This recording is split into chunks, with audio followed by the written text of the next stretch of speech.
Hai Sobat Sobat 21. Kalau malam Jumat sini ya, kayaknya tuh paling enak kalau kita ngebahas yang horor-horor. Bener banget nih, buat kalian yang lagi nonton kita sekarang nih, dan kalian suka sama cerita film horor, pas banget.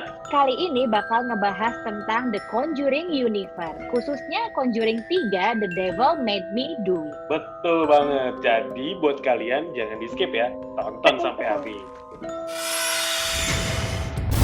Hiliu, video-video channel YouTube Cinema 21 asik banget loh. Asli. Subscribe dulu tapi ya, biar makin asik. 5, 4, 3, 2, 1. Subscribe. Nah, sebelum kita mulai buat bahas Conjuring 3, gue mau nanya dulu nih Wi, sama lo. Lu tuh penakut gak sih sebenarnya? Enggak dong, gue gak penakut karena gue suka banget sama film horor. Kalau lu gimana? Gue sih sebenarnya iya, tapi gue tuh kepo. Jadi kalau udah ngomong Conjuring nih, takut juga gue tetap nonton karena gue kepo banget sama ceritanya. Yakin deh gue, nggak cuman gue tuh yang kayak gitu. Berarti lu semua ini nonton Conjuring Universe dong pastinya. Nonton.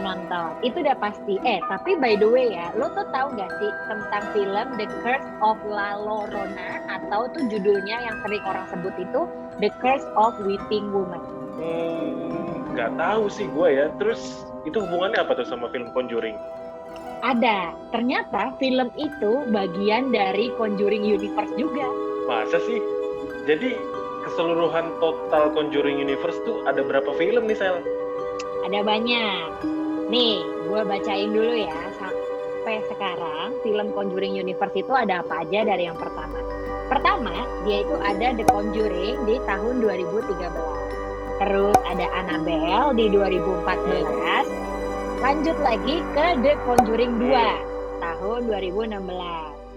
Annabelle Creation tahun 2017, lalu ada The Nun 2018. Nah, di 2019 ada yang tadi gue bilang tuh, The Curse of La Llorona di bulan April, dan di bulan Juninya ada lagi, yaitu Annabelle Comes Home. Nah, itu terakhir. Baru akhirnya kita masuk ke Conjuring 3, The Devil Made Me Do It, yang kabarnya bakal tayang di 2021. Berarti gue ketinggalan ya sama The Curse of La Llorona itu ternyata ya. Tapi emang banyak sih yang kelewat, karena mungkin mereka nggak tahu kalau itu bagian dari universe-nya Conjuring. Nah, lu tuh juga harus nonton sih, karena nanti lu tuh bakal lihat kalau ada cameo-nya Annabelle. Jadi ada scene di mana Annabelle-nya itu waktu dibawa keluar dari apartemen digendong sama Father Perez, itu tuh ada di film di The Curse of La Llorona itu. Gila, gue jadi makin penasaran nih, Shell.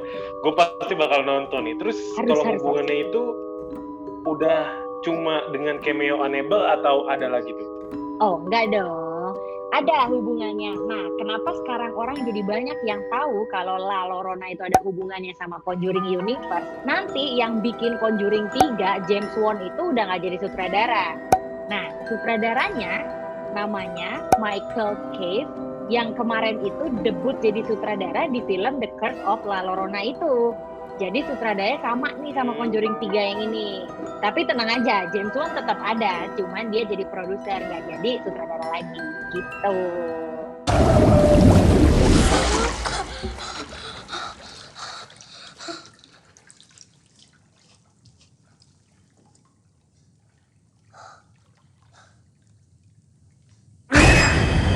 Nah, terus konon kabarnya nih, kalau gue baca dari artikel-artikel yang ada ya, Conjuring 3 ini tuh bakal ngebahas tentang persidangan pembunuhan gitu. Tersangkanya itu, dia tuh cowok, seorang pria gitu. Nanti dia itu bakal ngaku kalau dia itu ngelakuin pembunuhan karena dia dirasukin. Nah, jadi si Ed sama Lorraine Warren-nya ini nih, si pemeran utamanya itu, dia bakal jadi yang menangani kasus si pria tertuduh itu. Kayaknya sih nanti dia yang mungkin mencoba cari tahu beneran dia dirasukin atau enggak. Kayak gitu ceritanya. Gila, gue baru dengernya aja udah merinding dan penasaran banget ya. Jadi cerita utamanya itu si Ed sama si Lorraine tuh masih ada ya? Terus kalau siapa sih setannya udah ada bocoran belum tuh? Nah, Kalau kita ngomongin setannya, itu tuh belum ada bocoran, masih tertutup rapat banget nih.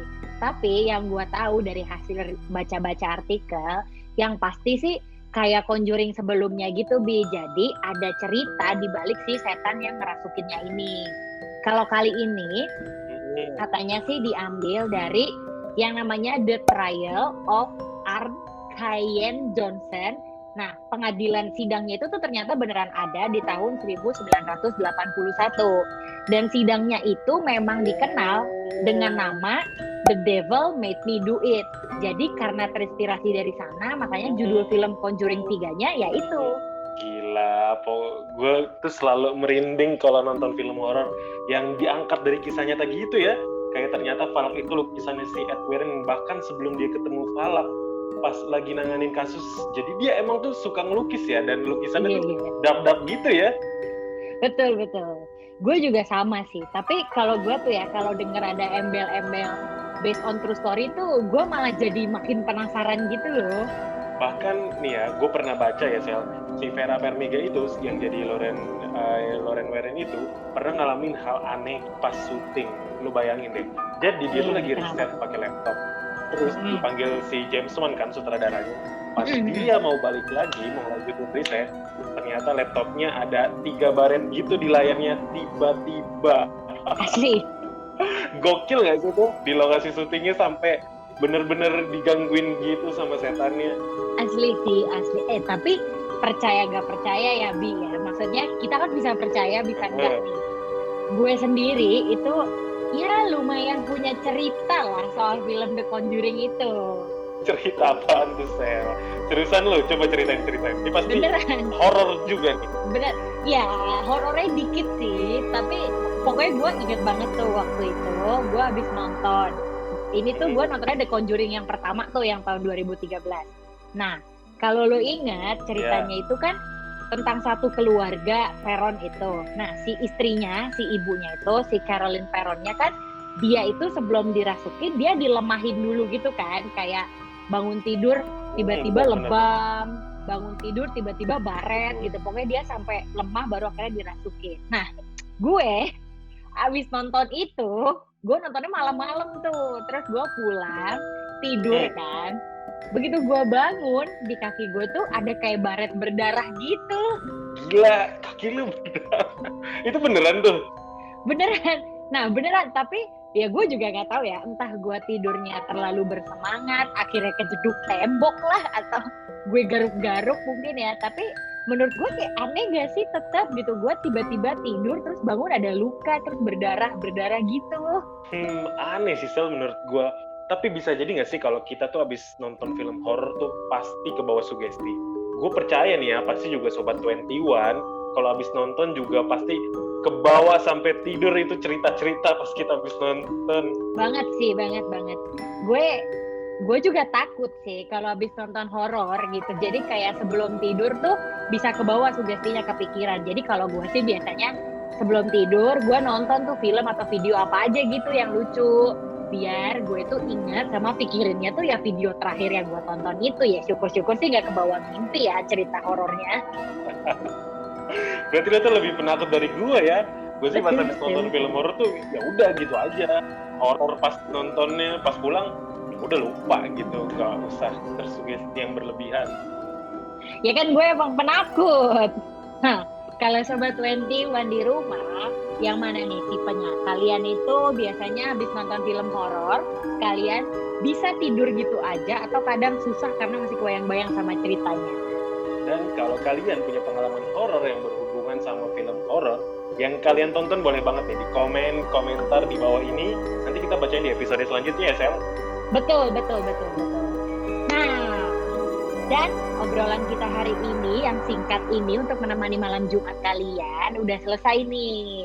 Di episode selanjutnya kita bakal ngobrolin tentang film Pengabdi Setan yang waktu itu hits banget waktu rilis kan. Setuju.